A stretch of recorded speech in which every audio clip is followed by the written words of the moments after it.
So we're live. Hello, Katie. How are you doing?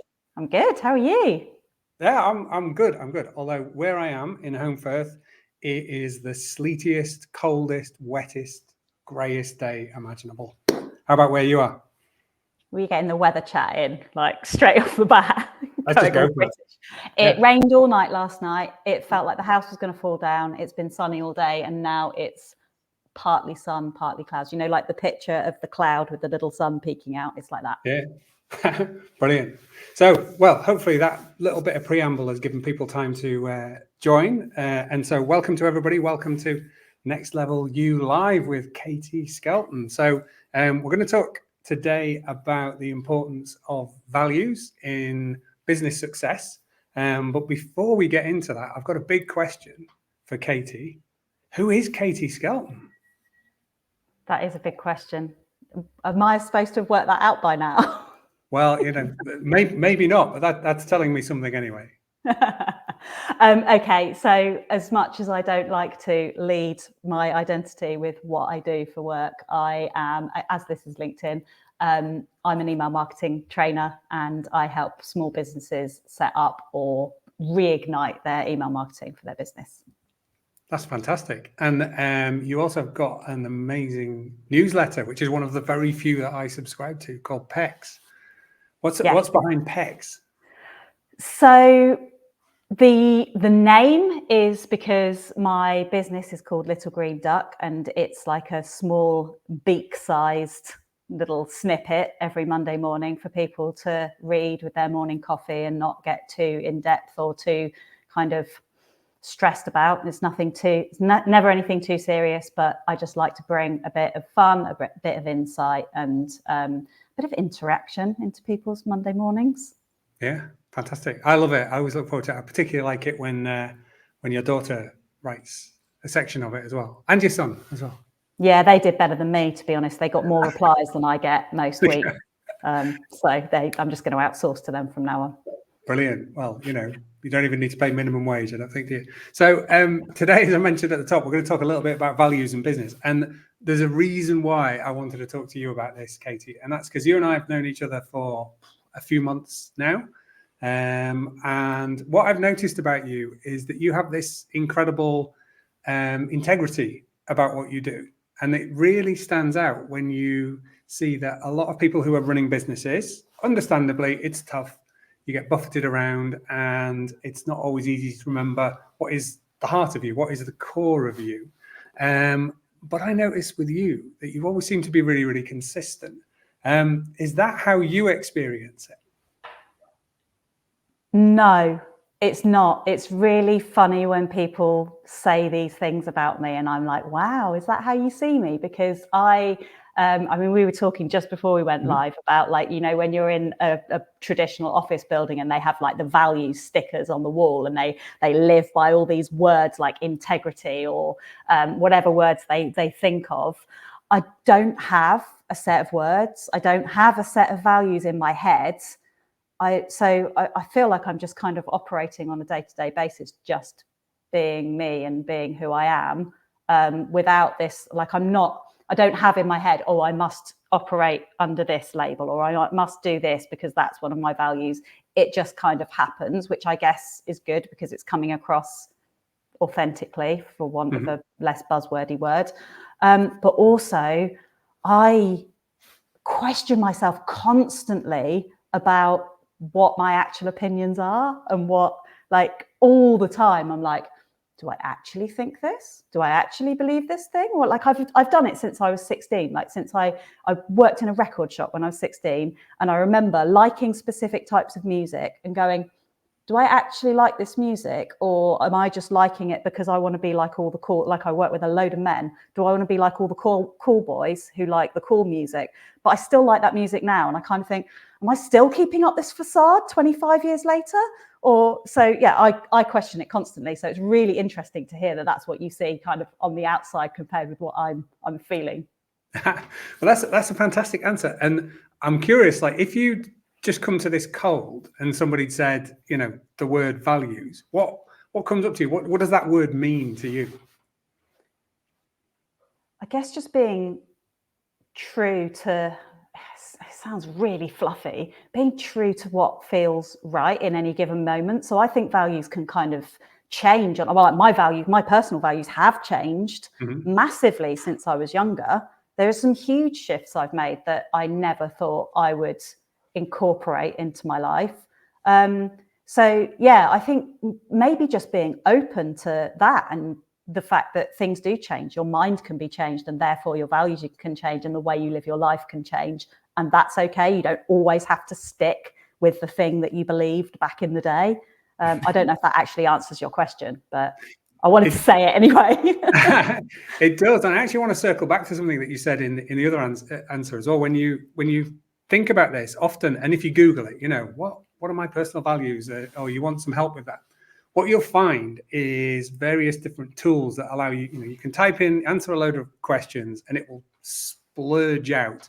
You believe in kindness. You believe in, you're passionate. You are this. You are that, and I think, and it's a big part of actually the program that I run, the Next Level You program, that resisting those labels is really, really important, because let's pick one obvious one that most people would want to think that they were kind.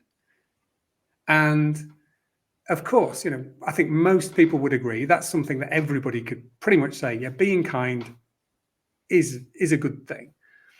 But we're not kind all of the time, are we? Nobody is. And so to even attach a label like that to ourselves becomes a bit of a limiting thing. So I am intrigued that you resisted the labels as well at the beginning. Like, where does that come from? Have you always been like that?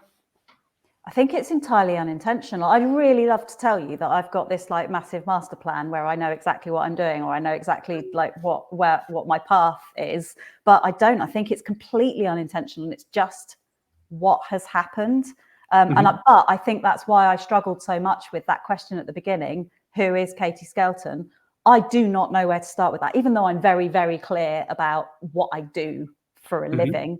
That's like, yeah, like being able to describe who I am fundamentally is really difficult for me, because I'm just me. It's a really difficult question.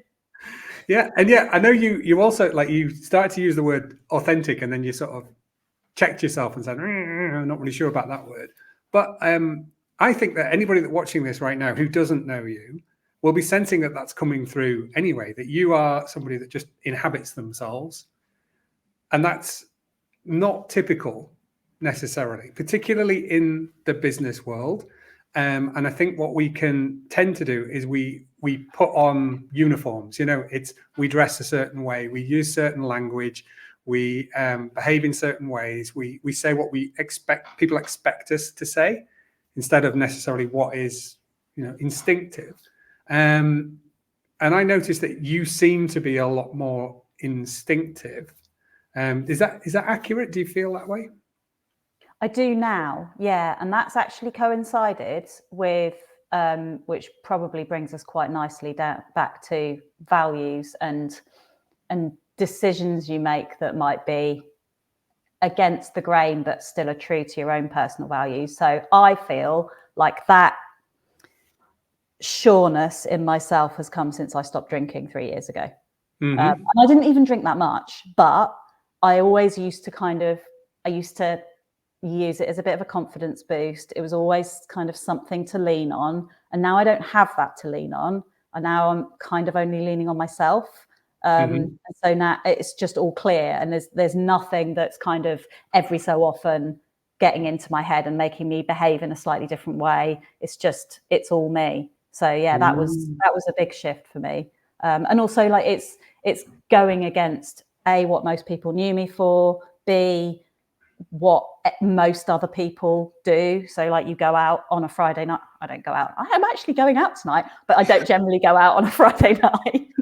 You go out on a Friday night, you have a few drinks, you wake up the next morning, you all text each other about the fact you've got a massive hangover. And being the one that isn't doing that can be and is sometimes quite isolating. But it's also really, like, now I'm so confident in it, it's just like, well, this is me, take me as I am. And also, like, I know I'm clearer that my own thoughts are mine, if that makes sense. Again, I've completely forgotten what the question was, so I hope I answered it. Now that's an amazing answer. I think maybe we should just like declare here as well for the people who don't know, we are the two most boring people ever to host a LinkedIn Live, because neither of us drink and we're both vegan. So there we go. I can watch the people watching just disappear now as we say those things. But I'm intrigued, like, by the answer to that question, because it's very familiar to me about the alcohol thing, and I think that really does help you to access yourself. One of the things that I remember being the hardest, and I think there was a clue to this in what you said about you as how people knew you and how you experienced yourself before you stopped drinking, is that you can't escape yourself, can you, when you don't drink? So I can remember, I used to drink. Up to a couple of years ago, it would be half a bottle of wine in the evening, at the end of the day, to unwind, kind of thing. And you have that first little bit, and then it takes the edge off. You to some extent you stop experiencing yourself. And that's the point, isn't it? And when you take that away, you have to just experience yourself, which for a period of time can be quite difficult. Did you find that transition hard? Completely honestly, no, because I just immediately felt so much better knowing that I wasn't making myself feel like crap so much. Mm-hmm. So I know what you mean. It wasn't so much escapism for me, though. It was more a facade. It was more a kind of a confidence thing. Like, I got it into my head that I was more fun when I had a couple of drinks. I was more funny when I had a couple of drinks. And then after a few nights out where I didn't drink and I got to drive home and I didn't have to wait for a taxi, I was like, oh, hang on, I'm actually naturally quite nice to talk to, maybe. Yeah. And it's like silly things as well, like believing that I couldn't dance unless I'd had a few drinks. Like I couldn't get loose enough to dance. I'm probably still a crap dancer, but I don't really care. Like, if I feel like dancing, I will. If I don't, I won't. And that's another thing as well. Like, I won't go on the dance floor if I don't feel like it now. Whereas before I'd be like, oh, I must, because this is what everyone's doing. Yeah, absolutely. I didn't expect that we were going to end up talking about the not drinking thing here today, but maybe if we could just talk. I'll talk a little bit about how I help people with the values question. And I don't think you and I have talked about this previously, but rather than going looking for a list, what I like to ask people to do is to go back through their life and think of times when they were happiest, when things were best in work or in their personal life or in some situation that you can remember, and then to say, what was happening around that to make me feel that way? What was it about my behavior that was different to other times, and so on? Now, when you do that, you don't end up with a list of attributes necessarily. You don't end up with the kindness or whatever, but you do access this feeling of, maybe it's like being in flow or being present or being authentic or those kinds of things. I wonder, when I say that kind of thing, how does that resonate with you? So while you were just saying that, I just wrote one particular thing that came into my head from my childhood and 3 words that came out. And the 3 words that came out were freedom, connection, and fun. Haha, here we go. So this is the hook we were looking for. Now, why did you start your own business, Katie? For those 3 reasons. Freedom from the constraints of the corporate world. I mean, I was forced into it. I was made redundant, so I didn't make the choice of my own free will. It was kind of push, like it gave me the push that I needed. Then I have discovered that through running my own business, I've been able to connect with so many people who are looking for the same things as me. And everything I do is like underlined with fun. Like, if it's not fun, then I'm not going to do it. Well, that's not obviously relevant to everything. Even my bookkeeping's fun sometimes. Wow. Can make it fun. You sure you've given up drinking, Katie? just got some vodka in here. Yeah, but this is really fascinating, and I think this might be leading us to what people are seeing in you now. Would people have seen that side of you prior to? I know you said you were made redundant, you didn't choose it, but you could have gone and got another corporate job. You could have gone down that path. It's not easy to be an entrepreneur, and I presume you didn't start off immediately successful, did you?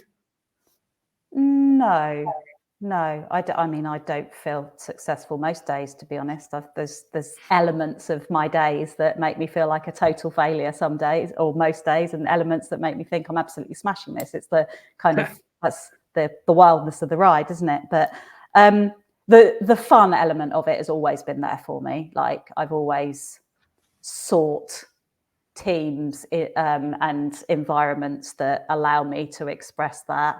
And I've been very lucky in that my career gave me that. I was never in a stuffy corporate career. I always worked in fun jobs. So that was great. But the freedom thing was a massive thing for me, particularly when we had children. And I was like, oh, there's so much more to this than just going into an office and essentially being locked in there all day and then feeling guilty when I leave on time, because I feel like I was always feeling like I hadn't quite pulled my weight. And I don't know well, that's probably another discussion for a whole other time. Yeah. But yeah, the freedom thing definitely wasn't there back in the day. That's for sure. Yeah. And now that you've got that list of 3 words, and despite what we said earlier on about not putting labels on ourselves, we've just gone and done it. But how do those things serve you in what you do now? I guess it makes everything feel easier, despite what I just said about there being hard parts of every day. It does make things easier, particularly. I think I'm going back to how I just kind of know. I know what feels right, and I've made mistakes and I've worked with rubbish clients, and there have been times that I've not felt that freedom, or I felt a bit isolated, or I felt like the stuff I'm doing is a bit boring. But actually, even the feeling that I know it's wrong and that something needs to change is a positive, because at least I know that that's not right and it's not forever, and therefore I need to make a change. So yeah, even in the times when I'm not matching up with all those values, I still am aware of them, I guess, even though they've not, until 5 minutes ago, they weren't words. They were just weird feelings that were floating around. But I think it's so important that what we can do. I think it's potentially a cultural thing, but certainly in business as well, because people tend to focus on what you can measure, what you can count, what you can create a dashboard of, and those kinds of things. So what can happen then is we get a bit of a mechanistic idea of who we are. And your point there, you're leaving at the end of the day, and you've used up energy, you've given your time, you've given your skills and your mental acuity to the job, and yet you're walking away feeling, did I do enough? Because what you're searching for there, you're being encouraged to search for, is, did I tick the boxes? Did I hit the numbers? Did it, and it's just there all the time. Now, I don't think that's how we actually experience the world. I don't think we are machines. I don't think we are cogs in machines. And so when we're thinking about stuff like values, I would always hold those words lightly and say, how does it feel? And then, who do you want to be? How do you want to experience your life? How do you want to experience your work? I say these things out loud, and then I wonder, do I just sound like a hippie? I am a bit of a hippie, obviously, but does it make sense to you? I think so, yeah. I have to admit, I did go off on a bit of a, as you were talking, some other thoughts were being sparked. And I was particularly when you said about checking boxes, I think that you're spot on with that. Like, when I was employed, I was definitely coming away at the end of the day going, have I lived up to someone else's expectation of myself? Yeah. And now I get to the end of the day, and I guess, am I asking myself a question? Have I lived up to my own expectation of myself? Maybe, but then I think my expectations of myself change because I know like what I'm capable of in any given day, and it changes because we're human, and we're not just up here all the time. Sometimes I wake up and I've got like 5 out of 10, and I'm like, well, okay, it's going to be a 5 out of 10 day. Sometimes I surprise myself and it ends up being a 10, and sometimes it is a 5, and that's fine. And I'm not going, oh, well, I've let someone down, because it's me, and maybe I'm more understanding of myself than I feel like other people were of me. And that's probably not even true. It's probably not even the case. I never had a bad experience in a job where I was told I was underperforming. So I assume I was probably doing what I should be doing. Yeah. But yeah, maybe I'm just a bit using the word kind a bit again, rather. Maybe I'm just a bit kinder to myself than I thought other people were towards me. But again, getting a bit deep there. Well, hey, we're all about deep here. Now, I think that's really, really interesting that you say that as well. And then, as you were talking, I was reflecting that for myself, my own journey. So I've spent most of my time in the corporate world or big public sector organizations, and then made the decision later in life to launch out on my own and be whatever it is that I do now, where I'm spending Friday afternoons talking to Katie on LinkedIn. And I also never really experienced, I was never, disciplined for anything, or, rarely missed a deadline or anything like that, but often had a sense of not meeting expectations because I didn't know what they were. And I always found it a little bit difficult to match my values, how I felt about the way that work should be conducted, about the way things should be done, and the way people should be treated, and the way the culture of the place where I worked might be trending. And that gap between the two was always very, very difficult to reconcile for me. I don't know. What do you think about that? Yeah, that's really interesting. I'm just I'm reflecting on my experiences and whether that feels like it was the same for me or slightly different. But I totally get, I don't know what the answer to that is, to be honest. I have no answer for you. Well, it's interesting. I tell you what, actually, given that we think we said we'd do this for around about half an hour. So given that we are getting close to that, maybe if I give a few pointers to that from the work that I do these days. So in the program that I run, what we do is we don't start from that point. Values are super important. So are, behaviors, and so are dreams and desires and plans and goals and all of that kind of stuff. But we start with an inquiry into self. So that question, who is Katie Skelton? Who is Stephen Locke? We start with that and we go really deep, really fast. I do warn people when I bring them in the program, actually, it's going to go. You're going in with 2 feet. And don't worry, we'll hold your hand. It's going to be fine. But the simple way to describe that is to say that if we strip away all the labels and we do that in a careful way, what's left? And we can even do it with our emotions, because they change. We can even consider our physical bodies. So if you remember looking in the mirror when you were 7 years old, you looked different, but that was still you, right? You were still you. So if we can access whatever that is inside, what is that thing? And it's really our sense of ourselves. And then we can bring that to the fore as often as we can. Then that's where the kind of real authenticity comes up. That's where it becomes easier to make decisions based on what you might call values. But I think you're doing it instinctively, because as you said in the beginning, I don't really think about it. I sort of feel it. And I think maybe this is what other people are picking up in you, in that you're in tune with that fairly naturally. Other people need a little bit of a helping hand. I certainly did, in order to access that side of myself and stop behaving how I thought others needed me to behave in order to be accepted. Yeah, that's really interesting. Do you think that I need to be able to articulate it? Do you think I should be able to explain who I am, or do you think I should just carry on? So I think there's two levels to that question. The labels thing, no, definitely not. I don't think anybody needs to do that. I think it's interesting, in my world. So I'm a trained coach. there's all sorts of like personality assessments and strengths assessments and things like that people do. I don't tend to do that much of that. And I think they can be useful, but only in the conversation that they create.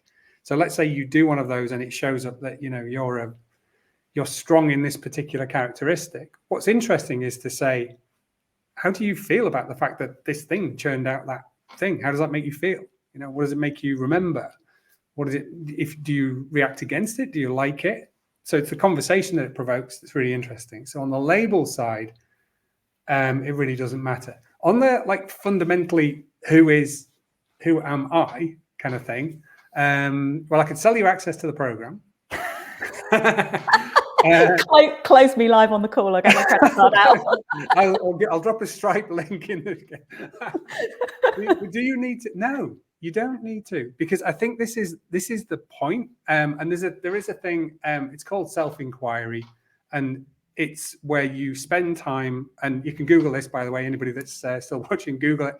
Self-inquiry. You can or pay me money. Just send me your credit card details, and you spend some time inquiring into what is underneath all these layers, all these relationships, feelings, emotions, memories, physical things that we believe about ourselves. What's underneath all of that? And once you've done that, and you can't really see it, you sort of experience it. But once you have, then you can come back and you go, okay, the world looks a little bit different now. The world's a little bit more infinite than I thought it was. I'm a lot safer than I thought I was, and so on and so on. Now, I think instinctively you're pretty close to that anyway. So I don't need to pay you. No, damn.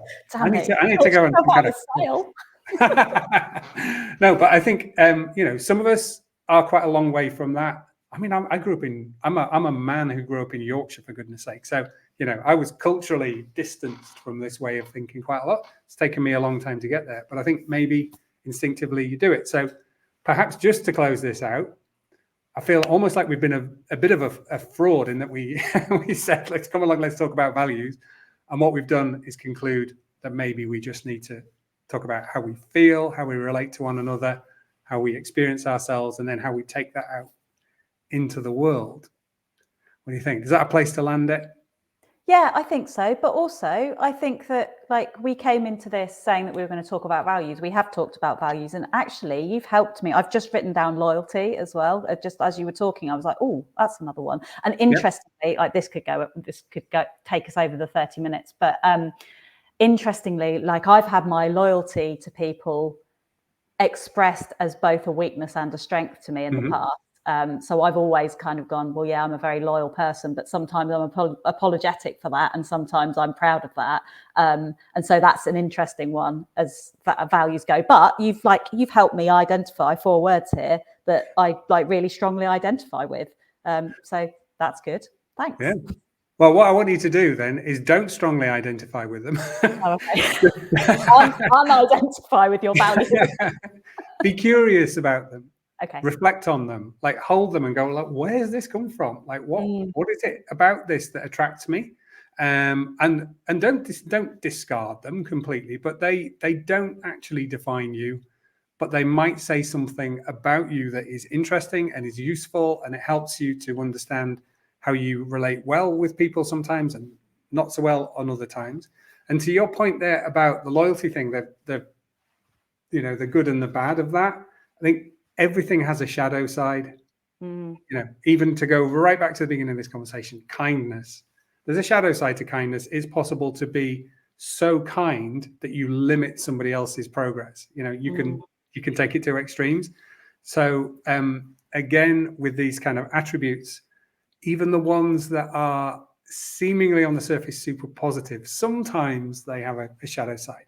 And that's just life, isn't it? Everything does. But as long as we're curious and kind with ourselves about it, and kind with others when they're doing that exploration, I think the more learning we do, the better. So shall we leave it there? Apart from one thing, I've just put on the screen a little reminder to everybody to go to your website and subscribe to PEX at littlegreenduck.co.uk.